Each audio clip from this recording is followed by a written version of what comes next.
नमस्कार दोस्तों, क्या आप जानते हैं आपका डीएनए और एक केले का डीएनए 60% मैच करता है।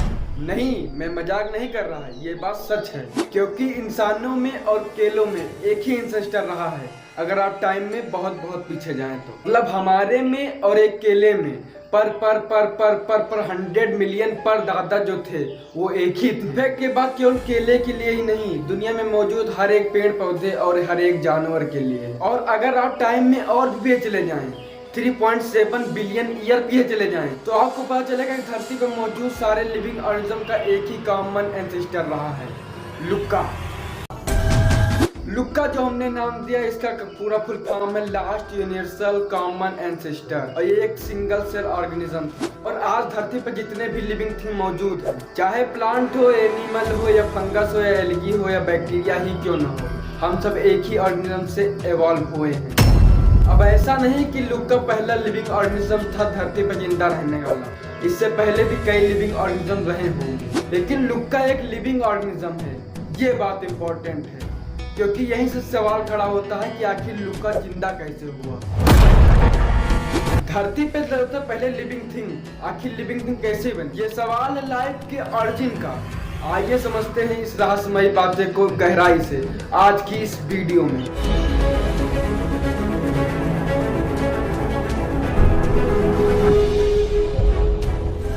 दोस्तों, आज की इस वीडियो में हम बात करेंगे कैसे नॉन लिविंग थिंग से लिविंग बीइंग की फॉर्मेशन हुई। यही चीज दोस्तों देखा जाए तो सुनने में काफी ज्यादा अनबिलीवेबल लगती है कि कैसे पॉसिबल हो सकता है। करीब 200 साल पहले ज्यादातर साइंटिस्ट को भी यही लगता था। ज्यादातर साइंटिस्ट मानते थे कि कोई ना कोई लाइफ फोर्स जैसी चीज है जो हर एक जीव के अंदर है, जो उन्हें जिंदा रखने का कार्य करती है। लेकिन साल 1780 में एंटोनी लोवेसिया ने एक ऐसा एक्सपेरिमेंट किया जो कि ये साबित किया कि शायद non living thing living thing से ज्यादा डिफरेंट नहीं होती। इन्होंने गिनी पिग एक जानवर को लिया और उसके बॉडी हीट को मापने का काम किया। इन्होंने देखा इस जानवर की बॉडी हीट से बर्फ कितनी जल्दी मेल्ट होती है और साथ ही साथ ये कितनी जगह कार्बन डाइऑक्साइड रिलीज करता है। फिर इन्होंने कोयले के टुकड़े को रखकर मेजर किया, फिर same amount of carbon dioxide release कर रहा था और उतनी ही बर्फ मेल्ट हो रही थी जितना उस जानवर हो रही थी।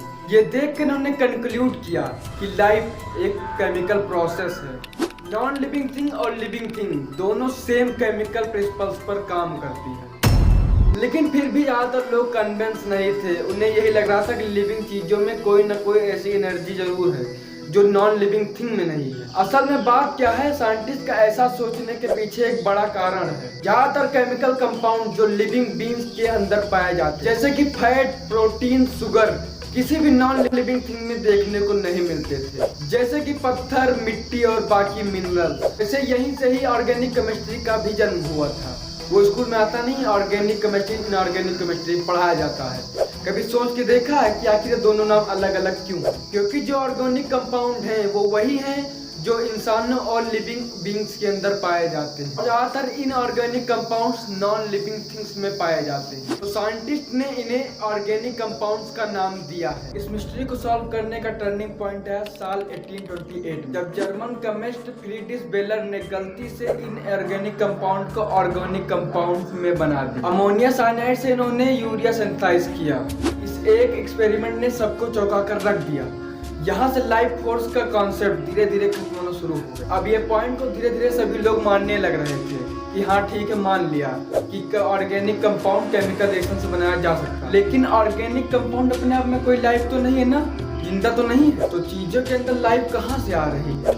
इसके लिए लाइफ को डिफाइन करना बेहद जरूरी। किसी भी चीज में लिविंग होने का क्या मतलब है? क्या जिंदे रहने का मतलब ये है कि केवल हम चल फिर सकते हैं? अगर हाँ, तो इस डिफिनेशन से तो सारे जानवर चल फिर सकते हैं, लेकिन पेड़ पौधे कहीं चल फिर सकते। लेकिन ऐसा नहीं है कि वो लिविंग बीइंग्स नहीं है। लेकिन चीजों को सिंप्लीफाई करने की जगह हमें यहाँ पर डिफरेंस समझने की जरूरत है अगर हमें मिस्ट्री को आंसर करना है कि कैसे non living thing living beings में बदल रहे हैं। पहला डिफरेंस है कॉम्प्लेक्सिटी का। जो लिविंग बीइंग्स हैं उनके अंदर बहुत सारे अलग अलग केमिकल कंपाउंड्स मौजूद हैं। नॉन लिविंग थिंग में उतनी कॉम्प्लेक्सिटी नहीं। दूसरा है मेटाबॉलिज्म का। हर एक जिंदा चीजों को खाने की जरूरत पड़ती है एनर्जी के लिए। तीसरा है बाउंड्री का।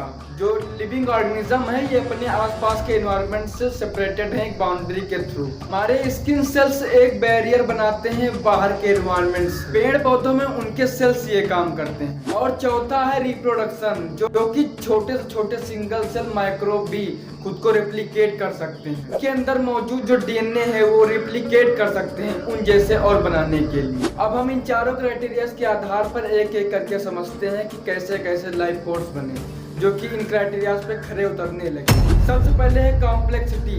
आखिरकार डीएनए से कॉम्प्लेक्स चीजें कैसे बनी। दोस्तों आपको पता होगा कि पहले हमारा सोलर सिस्टम धूल और मिट्टी का बादल हुआ करता था, इससे कि यह सूरज बना। उसके बाद धरती की फॉर्मेशन। धरती के बनने के बाद कैसे शुरुआत में बौछार हो रही थी कॉमेट्स और मेटेओर्स की धरती पर। इस एरा को लेट हेवी बॉम्बार्डमेंट का समय कहा जाता है। उस साइंटिस्ट का मानना है कि हमारे लाइफ के बिल्डिंग ब्लॉक्स इन्हीं कॉमेट्स और मेटेओर्स से आए थे। इस थ्योरी को पेंसपर्मिया थ्योरी कहते हैं, जिसके अनुसार लाइफ की शुरुआत धरती पे नहीं बल्कि स्पेस में हुई थी। सुनने में काफी ज्यादा अजीब और गरीब लगता है, लेकिन आज के दिन हमारा इसके पास ठोस सबूत है। ये हमें पता चलता है स्पेक्ट्रोस्कोपिक की मदद से। करोड़ों और अरबों मील दूर जो स्टार और गैलेक्सीज हैं उनसे जो आने वाली रोशनी है उसका एक स्पेक्ट्रम बनता है। इसे हम एनालाइज करते हैं कि केमिकल कंपोजिशन पता करने के लिए। 1930s में जब साइंटिस्ट ने स्पेक्ट्रोस्कोपी की मदद से हमारी गैलेक्सी के धूल और बादल की स्टडी की, तो एक्चुअली में पता चला कि इनके अंदर कॉम्प्लेक्स मॉलिक्यूल मौजूद। शुरू में मिथाइलिन और साइनाइड जैसे सिंपल मॉलिक्यूल्स की खोज हुई। बाद में जैसे जैसे टेलीस्कोप और एडवांस बनते गए तो हमने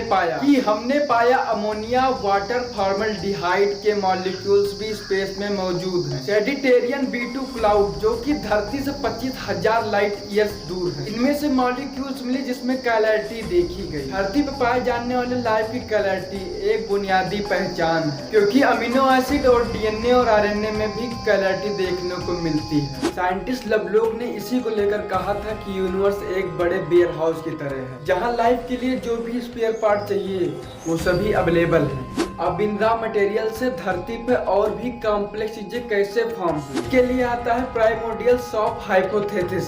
इस थ्योरी के अनुसार धरती पे एक गर्म से तालाब में इन ऑर्गेनिक मॉलिक्यूल्स का रिच मिक्सचर रहा होगा। बिजली पड़ी और वोल्केनो से आने वाली गर्मी पड़ी, जिसकी वजह से लाइफ को एक किक स्टार्ट मिल पाया। Lightning strikes the chemical soup at the right place and the right time. Billions of volts of electricity trigger a chain of improbable coincidences to create the first ever cell. लेकिन क्या सही में ऐसा हो सकता है? इसका एक प्रैक्टिकल एक्सपेरिमेंट साल 1953 में हुआ। स्टैनली मिलर और ह्यूलार्ड उरे के द्वारा हुआ। इन्होंने 5 लीटर का ग्लास का बड़ा सा कंटेनर लिया, इसमें अमोनिया गैस भरी और मीथेन गैस भरी और वाटर वेपर। इस ग्लास कंटेनर के अंदर अब इन्होंने बिजली के कुछ स्पार्क डाले, जैसे कि कंडीशंस रही होंगी धरती पर 4 बिलियन साल पहले। और कुछ हफ्तों तक ऑब्जर्व करने के बाद इन्होंने एक बड़ी हैरान कर देने वाली चीज देखी। इन गिने चुने इनऑर्गेनिक कंपाउंड से लाइफ के बिल्डिंग ब्लॉक्स बन रहे हैं। और दूसरा क्राइटेरिया है रेप्लिकेशन का। इसके लिए एक थ्योरी जिसे क्ले मिनरल हाइपोथेसिस थ्योरी कहा जाता है। क्ले जो चिकनी मिट्टी है, इसके charge surface primary organic molecules को जोड़े रखने और उनके बीच होने वाले रिएक्शन को तेज करने में बहुत ही ज्यादा हेल्पफुल रहते हैं। धीरे धीरे माना जाता है कि ऑर्गेनिक मॉलिक्यूल्स की एक बड़ी चेन बनी, जिसे हम आरएनए कहते हैं। तीसरा क्राइटेरिया है यहाँ पर बाउंड्री का। मॉलिक्यूल्स बन रहे हैं, आरएनए बन रहे हैं, ठीक है, लेकिन वो अलग ऑर्गेनिज्म कब बनेगा? जब अपने आसपास के एनवायरनमेंट से अलग होने लगे। इसको इमेजिन करना कोई बड़ी मुश्किल नहीं है, क्योंकि इसका एक अच्छा एग्जांपल आपको अपने घर में ही मिल जाएगा। जब भी आप हाथ धोते हो, जब अपने हाथ धोने की एक्टिविटी करते हो, सोप मॉलिक्यूल्स आपके हाथ पे मौजूद गंदगी को, मतलब डर्ट को अपने साथ चिपका लेते हैं और साथ ही पानी में बह जाते हैं। यहाँ पे ये सेल का स्ट्रक्चर बन रहा है, जहाँ पे कोई चीज बाहर से अंदर नहीं आ सकती, इसीलिए इसे प्रोटेस्ट सेल कहा जाता है। यहीं से जन्म हुआ सिंगल सेल ऑर्गेनिज्म का, जो बाद में जाके लिविंग बींग्स बने।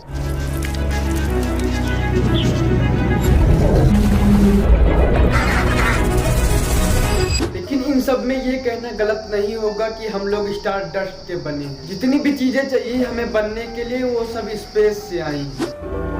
वीडियो अगर पसंद आई हो तो आप लोग ढेर सारा प्यार और सपोर्ट करिए और नीचे लाइक का बटन लाइक कर दीजिए और सब्सक्राइब करिए। मिलते हैं किसी नेक्स्ट वीडियो में। और भी वीडियो मेरे चैनल पर ही है, आप लोग जाकर देख सकते हैं। बहुत बहुत